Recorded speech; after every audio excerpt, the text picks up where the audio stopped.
Hi everyone, it's Victoria Carter, and today we're going to be talking about where are all the parents? And this is something I've wondered for a long time. I've done some research on, and hopefully this will solve any questions for you on the question, where are all the parents? Where'd all the parents go? Why is everyone an orphan? I don't get it. Alright, so let's get into this. I noticed this be a trend with a lot of people where they realized that the parents were kind of getting in the way of the story, and so they decided to make their characters an orphan. And it's a really big theme. I feel like in my childhood, a lot of books I read, the characters were orphans. Their grandparents had a bigger part to play in the story than their actual parents. And even if you look at all the Disney movies, like the earlier Disney movies, Cinderella doesn't technically have any parents. Like, she's got a stepmom, but like, she's not really a parental figure. She's just like an adult that's a bully. You know what I mean? So that always really bothered me because I always wanted to see parents that were like supportive of their children in books, and I was like, why is this so hard?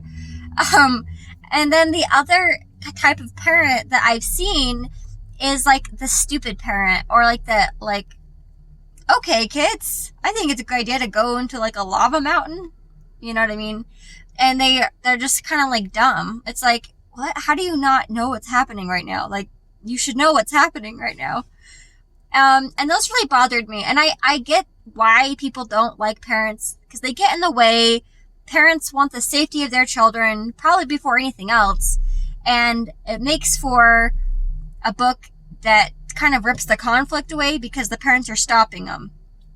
And then the kid has to lie to the parents. It's this whole deal. I get it. But my point is there a way we could put parents in the book, or any book, where they're actually being supportive?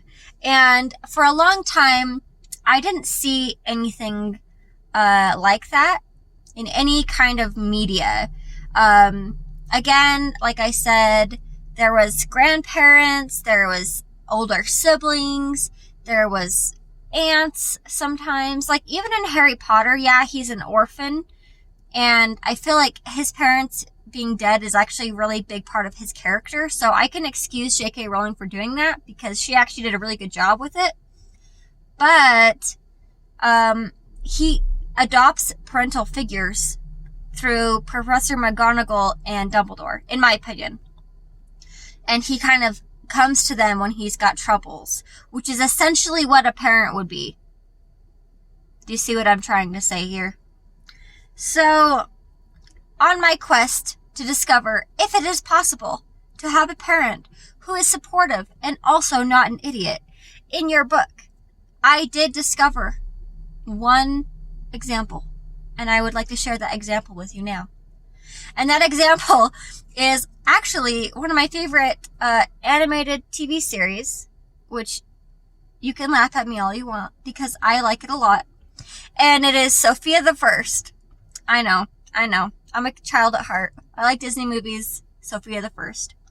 And what I liked about the parents in Sofia the First is that they don't interfere with what she's doing, but she does feel comfortable going to them for help or advice, and then they don't stop her from doing stuff most of the time.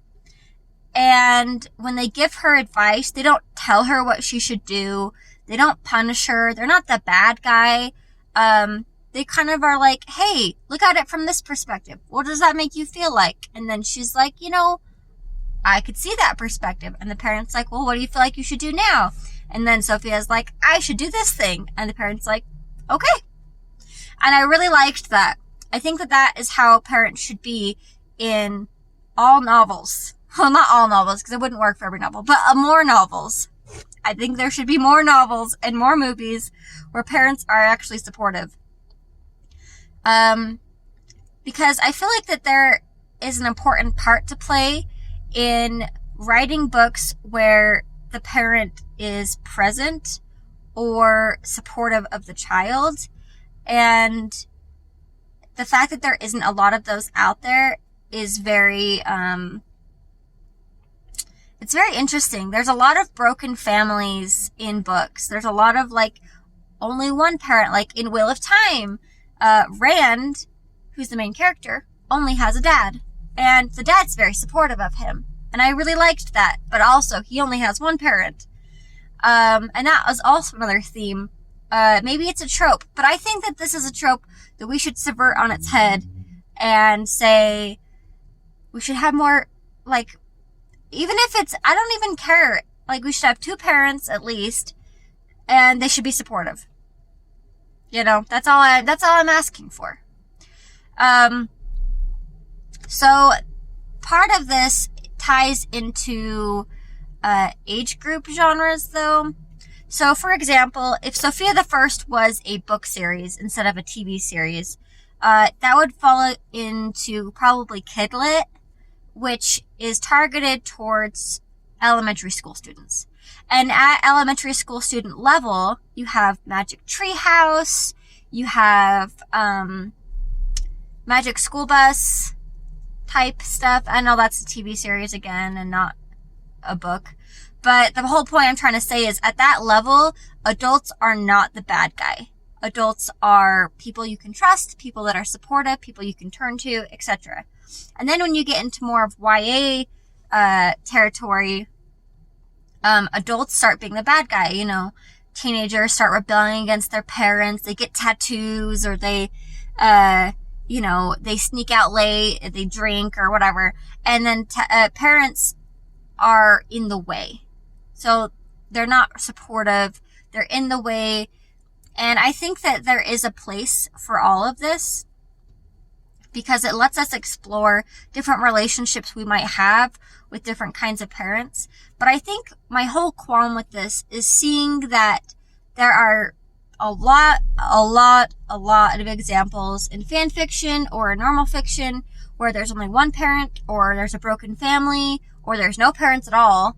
And I don't really see why that's there. It doesn't make sense to me. Like, I don't get it.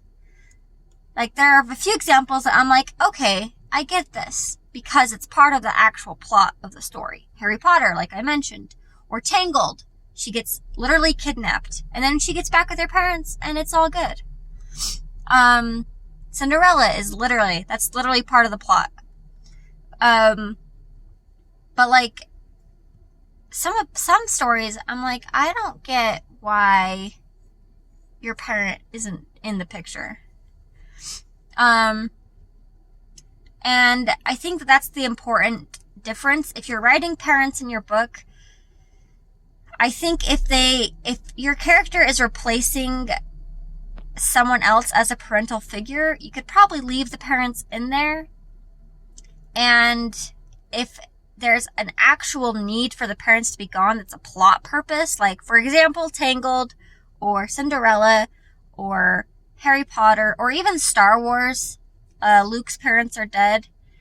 And if you think of Anakin's dad, he doesn't technically have a dad. He's like a virgin birth, which is a different whole crazy thing George Lucas did. Yeah, I'm just gonna leave that there. I'm gonna push it aside. If you're gonna do this with having a bad parent, or having an unsupportive parent, or having a stupid parent, or having a parent that's not there at all, I just ask that you please have a purpose for this, because personally, I'm sick of seeing it if there's no reason for it.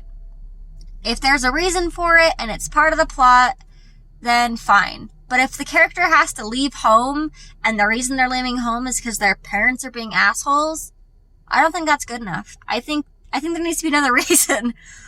I think you can have your character leave home without having a broken family situation. So, that's pretty much all I have to leave you with today, is me ranting about why there are no parents in books or movies. If you can think of any examples of movies that you love where the parents are gone, or movies that you love where the parents are there and supportive, please leave it in the comments below. I'd love to have a discussion on this, since obviously it's very one-sided. And that's all I got for you today. So just remember, every victory is a victory, and I'll see you guys next time. Bye.